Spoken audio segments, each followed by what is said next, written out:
함께 보실 하나님 말씀은 베드로전서 1장 15절에서 17절까지 말씀입니다. 베드로전서 1장 15절부터 17절, 제가 한 절 여러분 한 절, 17절은 함께 읽겠습니다.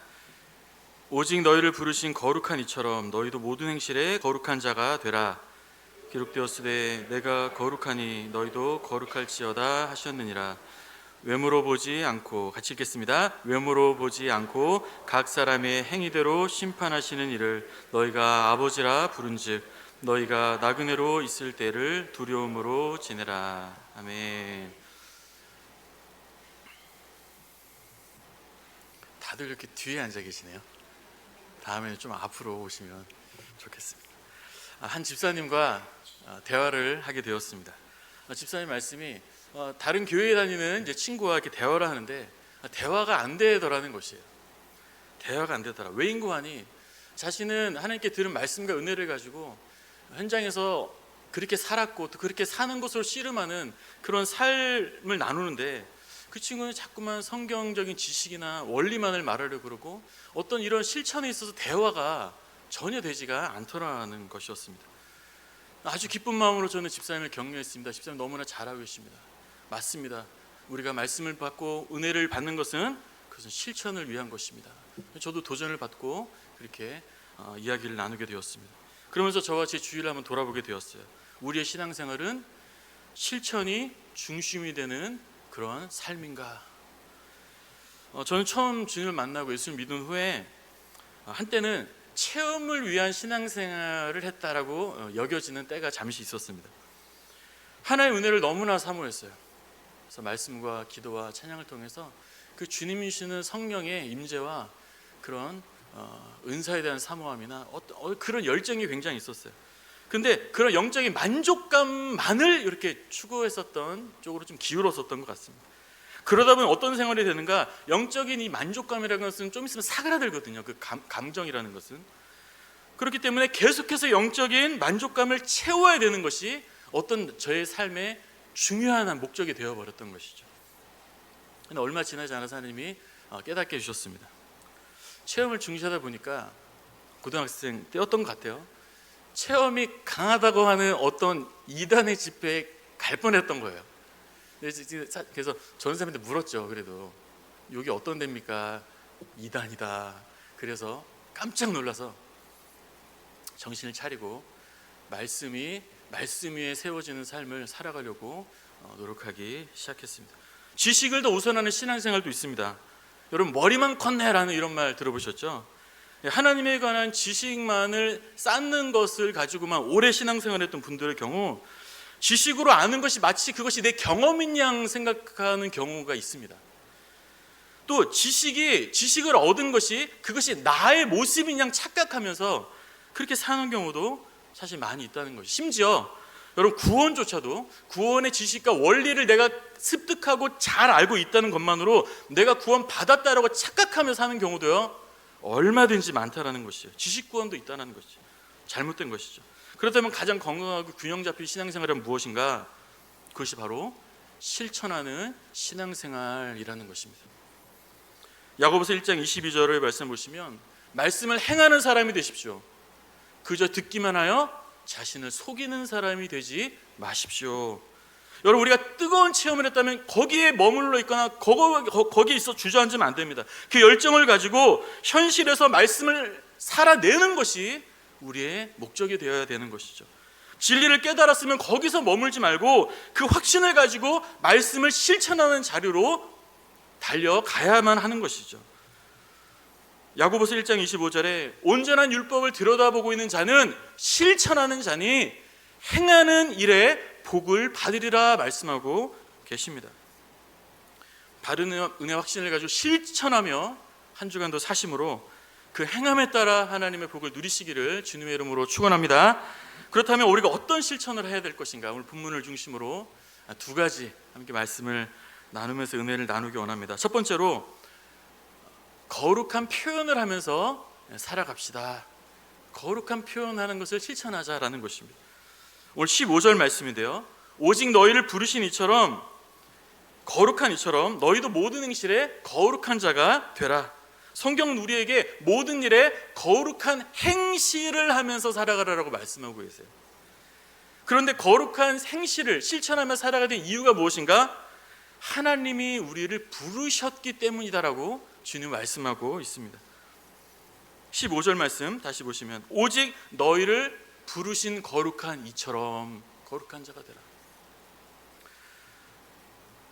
제 20대 초반에 잠시 사회생활을 했던 적이 있습니다. 하루는 좋은 경험이었어요. 하루는 새벽 인력시장에도 나가봤습니다. 돈이 없어서는 아니었고요. 인력시장에 나갔는데요, 새벽에 대기하고 있었어요. 인력시장에 가서 새벽같이 일어나서 새벽에 온 순서대로 또 일에 맞게 이름을 부르더라고요. 전 초조했습니다. 내성적인 성격에 진짜 힘들게 인력시장에 올라갔는데 내 이름 안 부르면 어떡하지? 집에 돌아가야 되는데 아직도 그 기억이 좀 남아있어요. 결국 제 이름이 불려졌습니다. 그래서 저는 이제 건설 현장으로 갔습니다. 근데 이제부터가 중요해요. 나를 부른 그 팀장이 있을 텐데 그 팀장의 뜻에 맞게 제가 일을 잘 해야 된다는 것입니다. 그래야만 고정적으로 내일도 나오세요 또는 기간을 가지고 일을 할 수 있다는 것이죠. 반대로 제가 뜻에 안 맞는다면 어떻게 되겠습니까? 또다시 내일에 새벽에 일어나서 초조하게 기다려야 할 수도 있겠죠. 저 여러분들도 이와 같습니다. 우리도 전에는 어떻습니까? 인력시장에 매일 나가서 앉아 있었지만 불러주는 사람 없었던 소망 없는 그런 죄인이었습니다. 그러나 하나님 우리를 이처럼 사랑하사 예수 그리스도 안에서 우리를 불러주셨습니다. 죄로 말미암아 영적으로 쫄쫄 줄이다가 죽을 수밖에 없는 우리를 생명으로 우리를 불러주셨습니다. 우리들도 부름을 받은 사람들이라는 점에서 이와 같다라는 것이에요. 그렇다면 부름받은 우리 어떻게 살아야 되겠습니까? 나를 일꾼으로 불러주신 그 하나님의 뜻대로 살아가야 하는 것이에요. 나를 일꾼으로 불러주신 주님의 뜻대로 일해야 되는 것이에요. 그 주님의 뜻이 무엇이냐? 바로 거룩한 삶이다라는 것이에요. 데살로니가전서 4장 3절에 하나님의 뜻은 이것이니 너희의 거룩함이라 말씀합니다. 그렇다면 거룩한 삶이란 무엇일까요? 거룩함의 뜻은 이제 홀리, 영어로 신성하다, 하나님의 성품을 가리키는 그러한 표현입니다. 신성한 하나님의 성품을 닮은 생활이 바로 하나님 우리에게 바라시는 뜻이요 거룩한 삶입니다. 그렇다면 우리가 어떤 거룩한 삶을 살아야 될까? 사실 너무나 많은 적용할 만한 것들이 있겠지만은 오늘 한 가지 적용하기 원하는 것은요, 감정대로 표현하지 말고 거룩한 표현을 하면서 살아가자라는 것이. 한번 따라해 보시죠. 감정대로 표현하지 말고 거룩한 표현을 하면서 살아가자. 하나님께 모세에게 반석을 향하여 물을 내라고 명령해라 그렇게 하셨죠. 모세는 회중들이 너무나 분노했어요. 예전에도 똑같은 분노했던 그 자리에서 똑같이 자기 자신을 비난하며 정말 대적하는 모습을 볼 때 너무나 화가 치밀어 올랐어요. 결국 마치 백성의 머리를 내려치듯 정말 분노 가운데 내리쳤죠. 그 결과 모세에게 맡겨진 사명은 거기로 끝났습니다. 더 이상 나아갈 수 없었습니다. 모세의 행동에 대해서 하나님이 이렇게 말씀하세요. 민수기 20장 12절에 이스라엘 자손의 목전에서 내 거룩함을 너가 나타내지 아니하였다라고 말씀하고 있습니다. 즉 하나님의 뜻인 주님의 거룩하신 성품을 너가 나타내지 않았다라고 말씀하는 것이었어요. 또 시편 말씀을 보면 모세 이 사건에 대한 좀 더 구체적인 그런 해석이 나오는데요, 시편 106편 31, 33절에 보면 무리바 물에서 재난이 모세에게 이르렀나니 이는 모세가 그 입술로 망령되이 말하였음이로다 이렇게 말씀하고 있습니다. 모세가 가나안 땅에 못 들어가는 그런 재난이 닥쳤던 이유는 하나님께서 아무 조건 없이 은혜로 물을 주시겠다고 하시는데 모세는 어떻게 합니까? 자신을 비난하고 대드는 백성들에게 너무나 화가 난 나머지 망령된 말, 다른 말로 성급한 말, 충동적인 말을 막 뱉어버렸다는 것이었어요. 첫 번째로 하나님에 대한 성급한 표현들을 했습니다. 민수기 20장 10절에 반역한 너희여 들으라, 우리가 이 반석에서 물을 내려. 이 무슨 말입니까? 반석에서 물을 저가냅니까? 하나님이 내시는 거잖아요. 실현을 해버린 거예요. 화 속에서 우리가 물을 내랴, 나와 아론이 물을 내주랴. 둘째로 사람들에게도 거친 표현들을 했어요. 민수기 20장 10절에 반역한 너희여 들으라, 우리가 반석에서 물을 내랴. 사실 이보다 더 강력한 거친 표현들이 갔을 거예요. 하나님은 그들의 목마름에 정말 은혜로서 물을 거저 주시려는데 모세는 그들을 향해 너희는 반역자다라고 거친 말들을 쏟아내면서 온갖 그런 말들을 서슴지 않았다라는 것입니다. 결국 내 감정대로 그렇게 실천하고 표현했던 모세는요, 결국 복된 그 결과를 맞이하지는 못했다라는 점입니다. 간혹 아이들이 어리석은 모습을 볼 때 속이 뒤집어질 때가 많이 있습니다.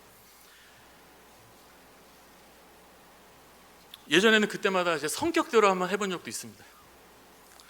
근데 그렇게 계속 하다가는 아이들이 망할 것 같더라고요. 저도 망할 것 같고. 부부 사이에 왜 서로의 이해 충돌이 없고 왜 감정에 부딪힐 데가 없겠습니까? 그러나 감정대로 하면 결코 결혼 생활이 복이 될 수는 절대로 없다라는 것입니다. 공동체 안에서 왜 우리가 감정이 올라올 데가 없겠습니까?